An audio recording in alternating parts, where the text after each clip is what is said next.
Bueno, buenas noches. Un placer estar aquí. Gracias a todos por acompañarnos, a los miembros de la comisión. El tema que me tocó a mí desarrollar es el tema de cryptojacking. Es un tema interesante, muy interesante. Tal vez al principio vamos a entrar un poco por las hojas, para no entrar directamente al árbol y para poder entender un poco aspectos que vamos a tocar al final.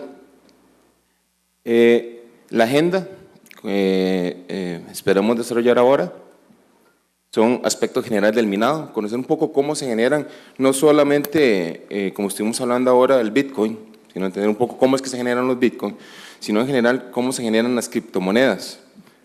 Hay algo que yo denomino para mayor facilidad, que son las criptomonedas de segunda generación.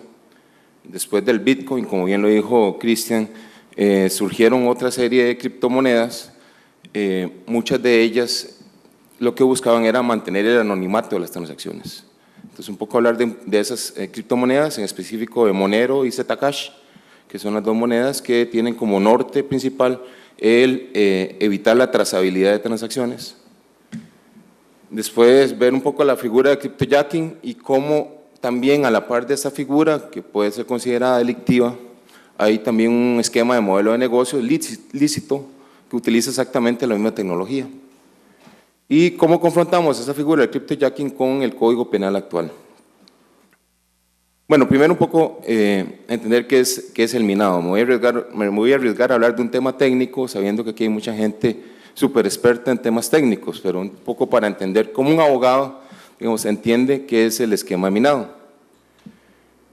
Nada más como una cuestión anecdótica. Este mapa que está aquí representado presenta las principales zonas donde hay granjas de servidores minando Bitcoin y otras criptomonedas.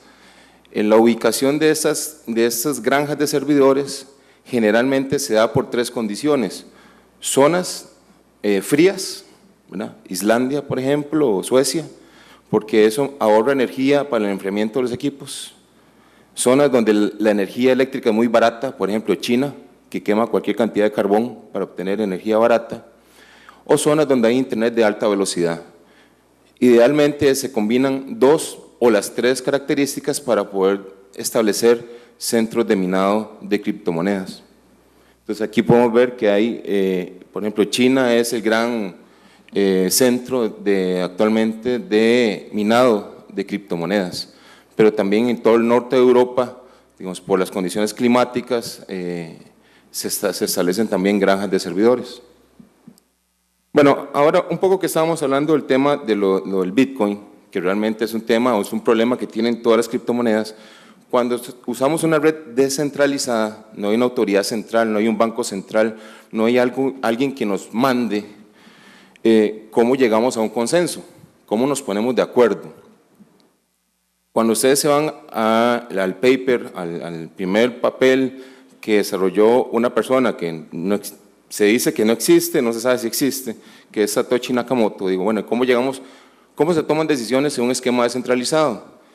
En ese paper él dijo, bueno, lo vamos a hacer de una manera, y es mediante un concepto que se llama prueba de trabajo, proof of work. El que desarrolle más trabajo, el que demuestre que haya hecho más trabajo, ese es el que toma la decisión, digamos, de qué transacciones se incorporan en la cadena de transacciones. Aquí lo vamos a ver un tema un poco más sencillo. Supongamos que nosotros somos una red descentralizada, cada uno de nosotros queremos obtener una ganancia, digamos, por transar cierto tipo de cosas, entonces nos ponemos una meta entre todos. Quien lleve primero una caja a la catedral, por ejemplo, en San José, y le dé 5 vueltas de circunvalación, el que llegue primero se obtiene esa ganancia. ¿Okay? Probablemente si decimos de una caja y todos estamos pensando en una bicicleta y tenemos un montón de gente aquí, ¿verdad?, que tienen bicicleta, ¿verdad? Probablemente no todos tengamos la condición física para hacer eso, pero todos tenemos bicicleta. Y si ahora nos ponemos de acuerdo, bueno, ahora no va a ser una caja, ahora van a ser 3 cajas. ¿Okay? Entonces probablemente ya una bicicleta no sirva. Vamos a tener que tener una moto o un carro. Entonces eso automáticamente descarta la participación de una cantidad determinada de nodos, porque no necesariamente todo el mundo tiene un carro, por lo menos no con la facilidad con la que se puede tener una bicicleta. Y ahora decimos, no, ahora no son 3 cajas, ahora es un conjunto de cajas que tenemos que llevar a la catedral y hacerle 5 vueltas a la circunvalación. Bueno, y ya para eso ocupa un camión, un tráiler. Entonces, probablemente la cantidad de nodos o la cantidad de personas que puedan llevar adelante esa prueba va a ser muchísimo menor. Esa prueba de llevar la caja y ponerla en la catedral es lo que se llamaría la prueba de trabajo.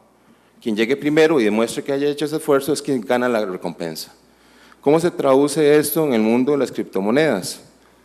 En el mundo de las criptomonedas, lo que hay que sacar son un concepto que vamos a ver que se llaman hashes. Entonces, los hashes, digamos, son como, ahora lo vamos a ver, voy a adelantarme tal vez.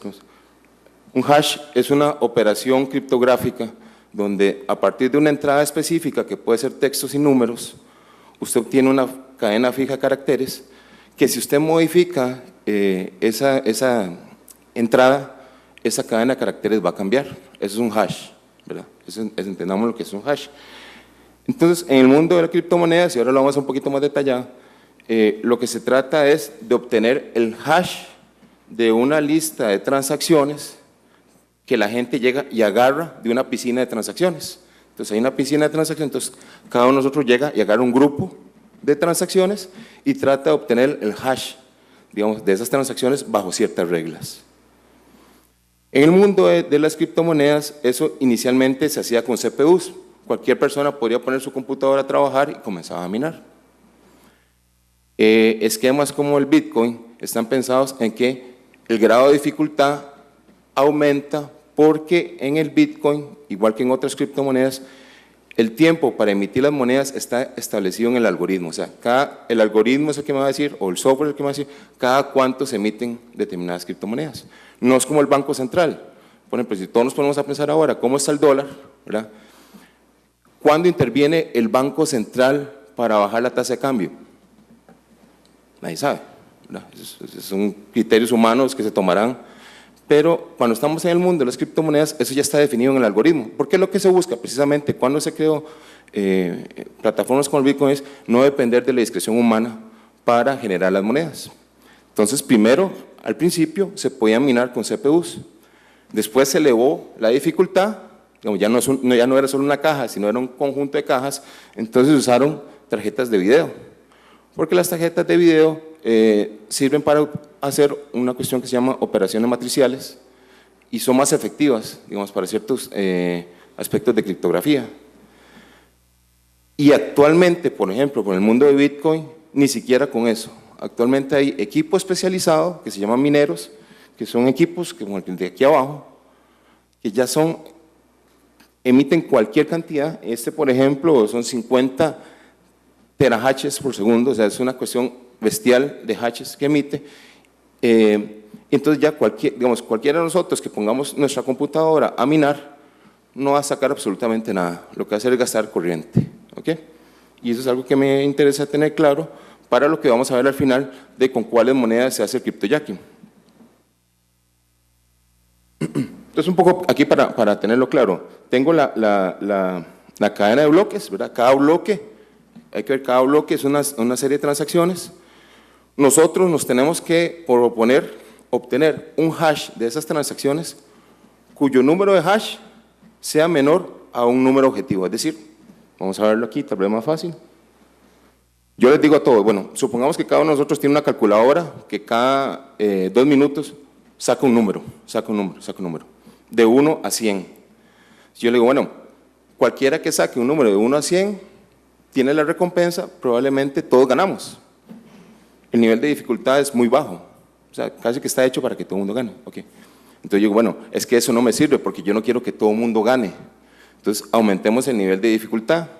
¿Qué significa aumentar el nivel de dificultad? Aumentar el nivel de dificultad significa ese número lo hago más pequeño. Solo ganan, por ejemplo, los números que estén por debajo de 50. Okay. Entonces probablemente ya la cantidad de gente que gane va a ser menos. Okay. ¿Y quién tiene más posibilidades de ganar? Aquella calculadora que saque más números por segundo, porque va a tener más probabilidades de sacar un número que esté por debajo de 50. Y si, digamos, todos mejoramos nuestra calculadora y tenemos una calculadora más poderosa, Digo, no, eso no me sirve porque yo ocupo que un bloque o un Bitcoin se genere, no es así, pero un Bitcoin se genere cada 10 minutos. Entonces, ¿qué es lo que hago? O el algoritmo, ¿qué es lo que está pensando hacer? Ok, obviamente aumenta la dificultad todavía más. Entonces es como una guerra de aumento la dificultad, aumenta el equipo o el poder del equipo para hacer hashes, aumento la dificultad, aumenta. Entonces, eso es una escalada, digamos, que tiene su riesgo, ¿verdad? Porque implica que la cantidad de nodos que pueden participar y ganar y obtener ganancias de ese tipo cada vez son menos. Y las redes descentralizadas, la fortaleza que tienen por seguridad es, entre más nodos yo tenga, una red descentralizada es más segura. Porque es más difícil atacar 1000 nodos que atacar, por ejemplo, 3 nodos. ¿Okay? Esa es, arriba está la tasa de hashes, digamos, que tiene Bitcoin. Hubo un despegue a partir del 2014, o sea, se disparó, digamos, la capacidad de hashes que tiene que tener una máquina para poder ganar Bitcoins. Abajo, no sé si logra ver, es la misma tasa de hashes que se ocupa para ganar un Bitcoin, y en rojo, una línea que está pegado casi al cero es la tasa de hashes que se ocupa, digamos, o que tiene la red, en el caso de Monero. Es muchísimo menos, o sea, muchísimo menos. ¿Ok? Y eso vamos a explicar por qué Monero, por ejemplo, es una de las monedas preferidas para hacer cryptojacking, secuestro de computadoras del navegador. Ok, algo interesante, el Bitcoin tiene un sentido político, o sea, Bitcoin no fue un experimento técnico nada más, sino tuvo un sentido político, ¿verdad? Entonces, nada más como un aspecto anecdótico, usted puede ver todos los bloques que han existido en la historia, ¿verdad? Y yo me puedo remontar a lo que se llama el bloque cero, que se llama el bloque Génesis, que es el que inició toda la cadena. Aquí abajo hay un numerito, déjenme para ver si esto no lo tiene. Hay un numerito que dice nonce. Ustedes lo ven como en la segunda fila, de arriba para abajo, nonce. Ese es el numerito que uno tiene que sacar para poder obtener un hash menor que el número que me estoy proponiendo. Ese nonce en sí es como la caja que yo llevé a la catedral y obtuve la ganancia que me estaban prometiendo. ¿Okay? Entonces, ¿qué es lo que tienen que hacer las computadoras cuando están minando? Probar y probar y probar y probar, prueba y error, millones y millones de veces para poder llegar a un número que junto con el bloque, el hash de ese bloque sea menor al objetivo, digamos, que se está proponiendo en la red. No sé si me estoy explicando y si no al final me dicen. Nada más como anécdota, el primer bloque que supuestamente lo minó Satoshi, ¿verdad? Tiene un mensaje para que vean que Bitcoin es un elemento político también, y hablaba sobre una noticia del rescate de los bancos, digamos, cuando fue la crisis de los bancos. Entonces dice, el Bitcoin es una respuesta, digamos, una contrarrespuesta, digamos, al sistema económico vigente. Al final no se ha convertido tan en eso, pero por lo menos esa es la intención inicial. Ok, ahora hablemos de dos criptomonedas interesantes, que son criptomonedas de segunda generación. Son criptomonedas cuyo objetivo es garantizar la privacidad de las transacciones y garantizar la privacidad del emisor y el receptor. Pero ¿por qué tengo que hacerlos? ¿Será que Bitcoin no es anónimo? No necesariamente. Bitcoin por sí mismo no es anónimo. La dirección que está arriba, por ejemplo, es la dirección de Wikileaks, donde cualquiera de nosotros puede donar Bitcoin a Wikileaks. Yo puedo agarrar esa dirección y fácilmente ponerla en cualquier explorador de bloques que existen y poder saber de cuáles direcciones se mandaron, por ejemplo, donaciones a Wikileaks. ¿Por qué puedo hacer eso? Porque Bitcoin no es intrínsecamente anónimo. ¿Qué es lo que me puede asegurar a mí el anonimato en Bitcoin? Ya que nadie sepa que esa dirección es mía, ¿verdad? Eso es lo que me puede asegurar. Pero la moneda en sí misma no es anónima. Cualquiera de nosotros que vayamos a comprar Bitcoin de forma legal y decente, ¿verdad?, tiene que irse a una casa de cambios y esa casa de cambios le pide a usted identificación con foto, le confirma un correo y eventualmente se le puede confirmar el celular. Entonces, por lo menos alguien que es la casa de cambio ya sabe que esa dirección es mía. No es completamente anónimo. Entonces, ese es un problema, que uno dice, bueno, es que eso se puede prestar también para los malhechores, sí, también, pero es un problema el día de mañana para las empresas. ¿Por qué? Porque si yo como empresa doy una dirección, y cualquiera pudiera ver y ver quién me dio plata y a quién le di plata. Entonces, cuando estamos hablando, por ejemplo, de contratos inteligentes, que pueden tener todos los problemas que puedan tener, pero probablemente va a haber algo parecido en el futuro, no necesariamente contratos inteligentes. Si usted le dice a una empresa, mire, usted da esa dirección y cualquiera pudiera revisar y poder saber las transacciones que usted ha tenido en toda su vida, cualquier empresa dice, no, yo prefiero no hacer transacciones en Bitcoin, ¿verdad? Porque corro ese riesgo. Entonces el Bitcoin no es inherentemente anónimo. Entonces, ¿quién vino a solventar ese vacío? Dos monedas. Una se llama Zcash, que aquí no estamos hablando de que son un grupo de hackers, no, aquí estamos hablando de científicos criptográficos del MIT y de la Universidad de Berkeley y yo no sé quién, que se unieron y dicen, bueno, tenemos este problema, hagamos monedas que traten de ofuscar las transacciones. Entonces está Zcash, que es una de ellas, que básicamente, si ustedes ven la figurita arriba, lo que hace es, un poco conceptualmente, porque también es un tema como pesado, ¿verdad? Inclusive, francamente yo a veces me quedo así como, uy, ¿qué me están diciendo? No necesariamente yo tengo que saber una cosa secreta, sino que tengo que saber que la persona que lo está haciendo lo sabe. ¿Ok? Dejémoslo así. En Zcash yo puedo mandar transacciones de forma transparente, es decir, no me interesa, y la verdad es que si la gente se da cuenta de esa transacción no me interesa, yo puedo mandarla a direcciones transparentes o puedo mandar a direcciones cifradas o direcciones ocultas, que son las direcciones Z, ¿verdad? Que ahí digo, no, esto no quiero que nadie se dé cuenta, entonces lo ofusco. Eso trata de cubrir tanto quién lo está mandando, quién lo está recibiendo y cuánto está mandando. La otra moneda interesante y que se usa mucho para cryptojacking es Monero.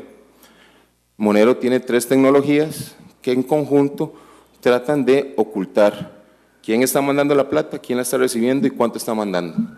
Solamente los que participan en la transacción saben esos datos.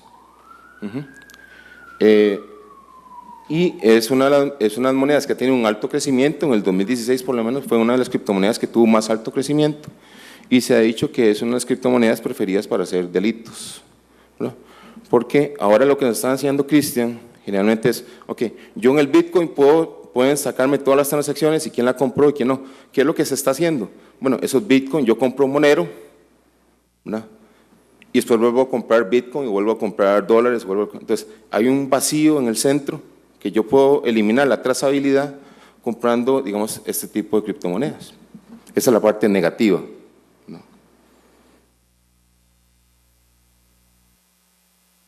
Bueno, algunas características de Monero, por lo menos que ellos mismos lo anuncian, es seguro, es privado, todas las transacciones en Monero, a diferencia de Zcash, están cifradas, usted no puede escoger si cifro o no cifro la transacción. Es no rastreable, es fungible, cualquier moneda de Monero equivale exactamente a la otra moneda. Es amigable de CPU, la gente de Monero ha tratado de que no se pueda utilizar equipo especializado para minar la moneda. Ellos quieren mantenerlo lo que se llama CPU amigable, es decir, yo con CPU puedo minar Monero. Eso lo hacen mediante ciertas técnicas que explotan ciertas características del procesador y cambiando ciertos aspectos del algoritmo para que no puedan copiar, digamos que son esos mineros que vimos, ese equipo especializado, es un circuito que trata de adaptarse al algoritmo de cifrado. Entonces, si usted hace cambios en el algoritmo de cifrado, ese circuito lo deja, le resta la eficiencia porque ya, digamos, le hago cambio en el software. Entonces, ese circuito que es hardware ya no se adapta también a ese software. Y mucha gente dice que es lento, ¿verdad? Porque tiene que ser todo ese esquema de cifrado, se dice que es relativamente lento. Ok, ahora sí, vamos al tema de fondo, que es el cryptojacking versus algunos otros modelos de negocios, ¿verdad? Automien, que es otro modelo de negocios. ¿Qué es el cryptojacking? Bueno, cuando ustedes van a un sitio web, ¿verdad? Y yo entro a cualquier sitio web, por ejemplo, a La Nación, o entro a Google, o entro al sitio del colegio, por debajo están corriendo una serie de cosas que yo no me doy cuenta. Realmente ocurre un montón de cosas por debajo que yo no me doy cuenta. Mucho de eso que ocurre se ejecuta en lo que se llaman lenguajes de script, principalmente JavaScript.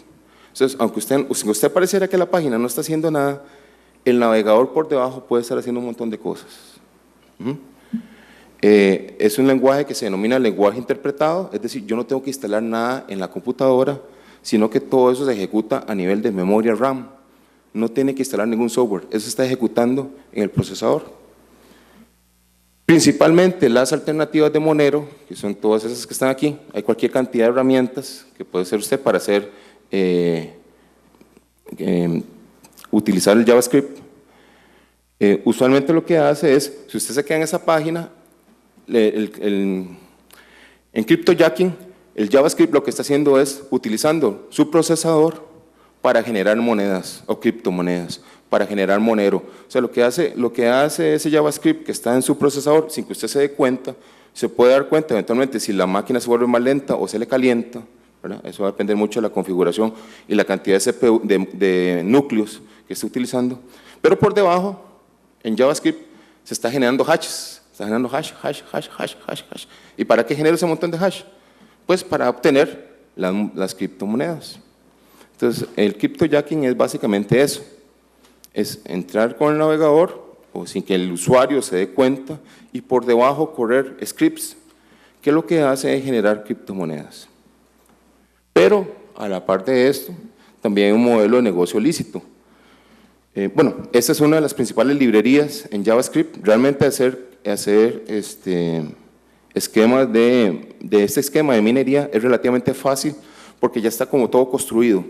Inclusive hay una empresa que es una empresa decente, normal, ¿verdad?, que ellos ofrecen esos servicios de minado a través de JavaScript diciendo que es una alternativa lícita. Digamos, usted tiene dos opciones cuando entra a un sitio web: o ve publicidad, ¿verdad?, o puede prestarme su CPU un momentito para estar generando criptomonedas. Digamos, es un modelo de negocio lícito. Entonces ellos lo venden como ese modelo de negocios lícitos. Obviamente, esta misma librería se puede estar utilizando para otras cosas que no sean tan lícitas. Sin que el usuario se dé cuenta, yo estoy corriendo los scripts por debajo y estoy minando en su máquina.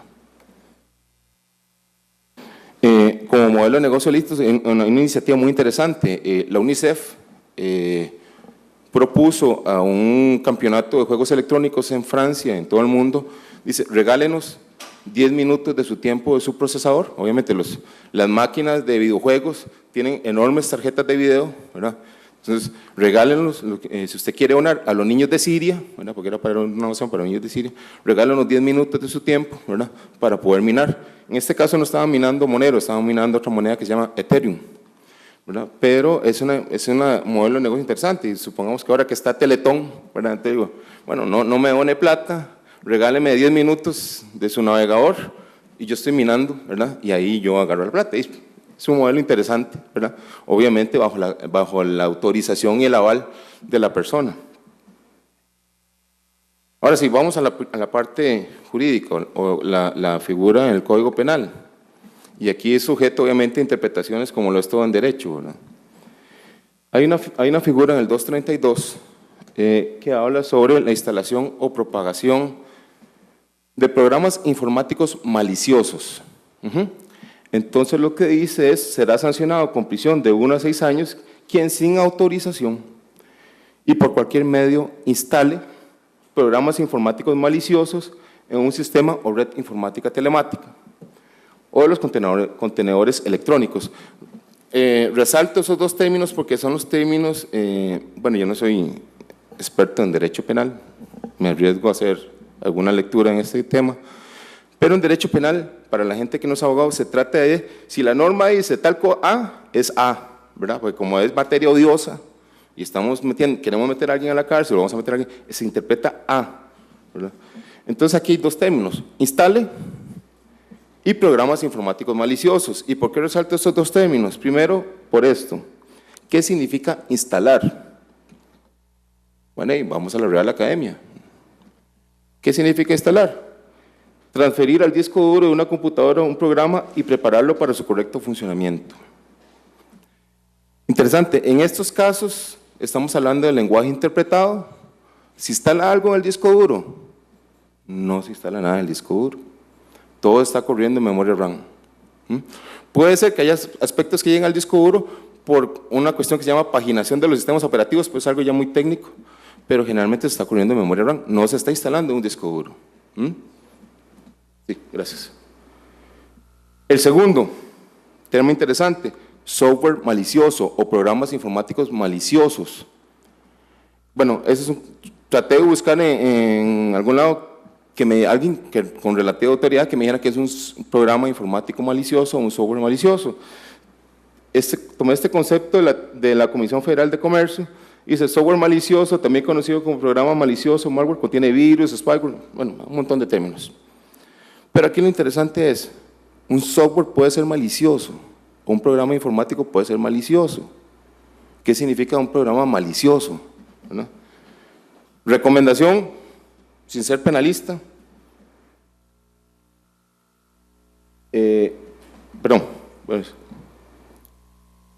sobre este concepto.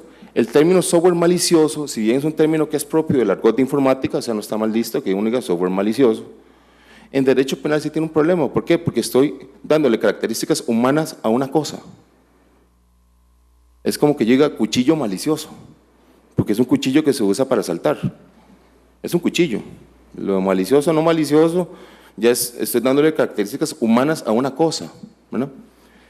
En este caso, tal vez lo importante es objetivizar, como se hace en otros artículos del Código Penal, dice el software que dificulte, obstaculice, le doy características objetivas, porque yo digo software malicioso, yo no sé si es malicioso, realmente si yo estoy minando, por ejemplo, y yo utilizo solo un núcleo de su procesador, no le estoy causando ningún daño, salvo la corriente de más que se está gastando, ¿verdad? Pero tal vez ese concepto de decir software malicioso en materia penal, me parece que no es muy buena técnica, o se podría mejorar, porque le estoy dando características humanas a una cosa. Los penalistas aquí me pueden crucificar, pero alego ignorancia. Otros tipos de recomendaciones. Si bien es cierto, el tipo penal habla en un momento de propagación e instalación, si ustedes se van al desarrollo del tipo penal, habla solo de instalación, no habla de propagación. Entonces, si nos apegamos al concepto de instalación de la Real Academia, que es que tiene que estar en el disco duro, que probablemente eso es lo que se va a alegar en la defensa en uno de estos casos, mejor hablemos, por ejemplo, de ejecución, porque un software se puede ejecutar sin necesariamente estar en el disco duro o no, pero sí se está ejecutando, porque ocupa usar el procesador y ocupa usar la memoria RAM. Entonces, ese tipo penal tal vez se podría mejorar si se usa otro concepto distinto a instalación, ¿verdad? Bueno, espero haber sido relativamente claro en el tema y que si ahora hay oportunidad para las preguntas, quedo a la orden. Muchas gracias.